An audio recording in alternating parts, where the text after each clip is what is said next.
Hadis yang lain diriwayatkan oleh Imam Muslim dari Salman Al-Farisi radhiyallahu anhu bahwasanya orang-orang Yahudi berkata kepada beliau, "Qad 'allamakum nabiyyukum kulla syai'in hatta al-khira'ati." Nabi kalian telah mengajarkan segala sesuatu sampai cara buang hajat. Ini kata orang-orang Yahudi di masa sahabat. Mereka tahu betul tentang kesempurnaan Islam dan kedetailan ajaran Nabi Muhammad sallallahu alaihi wasallam. Sampai cara buang hajat pun beliau ajarkan. Dan ini menunjukkan kepada kita jemaah sekalian, kalau saja cara buang hajat beliau ajarkan, bagaimana lagi dengan urusan-urusan yang lebih besar daripada itu? Urusan negara, urusan masyarakat, dan terutama urusan antara hamba dengan Allah Azza wa Jalla. Qala, maka Salman Al-Farisi radhiyallahu anhu menegaskan, ajal, laqad nahana an nastaqbilal qiblata li ghaitin. Betul sekali. Sungguh Nabi Muhammad sallallahu alaihi wasallam telah melarang kami buang hajat menghadap kiblat. Li ghaitin au baulin, apakah buang air besar atau buang air kecil. Au an nastanjiya bil yamin, beliau juga melarang kita beristinja dengan tangan kanan. Au an nastanjiya bi aqal min thalathati ahjarin, dan beliau juga melarang kita beristinja dengan kurang dari 3 buah batu. Au an nastanjiya bi raji'in au bi admin, beliau juga melarang kita beristinja dengan kotoran hewan atau dengan tulangnya. Dan di buku-buku fikih jemaah sekalian ada bab khusus, bab qada'il hajah, bab tentang adab buang hajat. Itu begitu banyak adab-adabnya, hadis-hadisnya sangat banyak dicontohkan oleh Rasulullah sallallahu alaihi wasallam. Ini menunjukkan betapa lengkapnya ajaran Islam. Sampai-sampai sahabat yang mulia Abu Dzar Al-Ghifari radhiyallahu anhu mengatakan, tarakana Rasulullah sallallahu alaihi wasallam wa ma ta'irun yuqallibu janahaihi fil hawa illa wa huwa yadhkuru lana minhu ilman. Nabi Muhammad sallallahu alaihi wasallam meninggalkan kami dalam keadaan tidaklah ada seekor burung kecil yang mengepakkan sayapnya di udara kecuali beliau telah mengajarkan ilmunya tentang itu.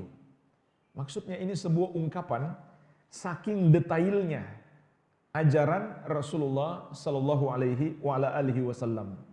Kemudian beliau bersabda, "Ma baqiya syai'un yuqarribu minal jannah wa yuba'idu minan nar illa wa qad buyyina lakum." Tidak ada satupun yang bisa mendekatkan kalian ke surga dan menjauhkan kalian dari api neraka kecuali semuanya sudah dijelaskan kepada kalian.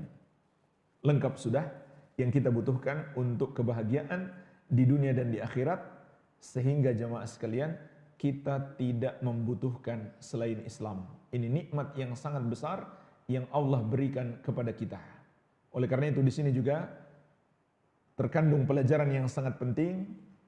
Apabila kita yakin, apabila kita beriman seperti yang Allah kabarkan dalam Al-Quran bahwa agama ini sudah sempurna, tidak sepatutnya kita menambah-nambah di dalam agama. Jangan pula kita mengurang-nguranginya. Jadi ini 2 kesalahan terhadap agama Islam yang bertentangan dengan ayat yang mulia ini. Pertama, orang yang menambah-nambah di dalam agama. Karena kalau dia yakin sudah sempurna, kenapa dia tambah-tambahi? Yang kedua, sebaliknya, orang yang mengurangi agama atau menganggap ada bagian dari kehidupan kita yang tidak boleh diatur oleh agama. Dan ulama Islam seluruhnya sepakat, paham sekularisme itu adalah kekufuran, pembatal keislaman. Kalau ada seorang muslim mengikuti paham sekularisme, meyakini bahwa agama tidak mengatur urusan negara atau bahkan urusan dunia secara umum, maka Islamnya batal. Dia bukan lagi seorang muslim berdasarkan kesepakatan ulama, tidak ada perbedaan pendapat. Di antara sebabnya, karena berarti dia mendustakan ayat ini. Bahkan ulama sepakat, mendustakan satu huruf Al-Quran adalah pembatal keislaman. Bagaimana lagi kalau dia dustakan satu ayat? Bahkan banyak ayat dan banyak hadis yang menjelaskan kepada kita tentang kesempurnaan Islam.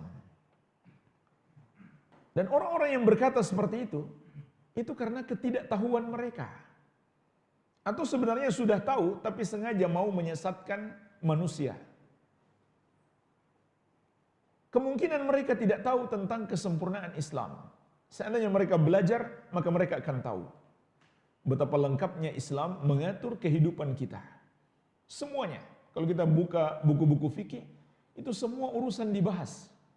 Mulai dari urusan negara, hubungan antar negara, hukum, undang-undang, ekonomi, politik, perang, damai, perjanjian-perjanjian, peradilan, sampai urusan-urusan pribadi, keluarga. Bahkan bagaimana seorang suami dengan istrinya di atas ranjang, dijelaskan secara detail oleh Islam.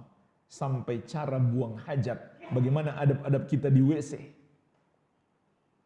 Masalahnya kitanya yang tidak mau belajar. Ini sungguh sangat disayangkan di negeri-negeri Islam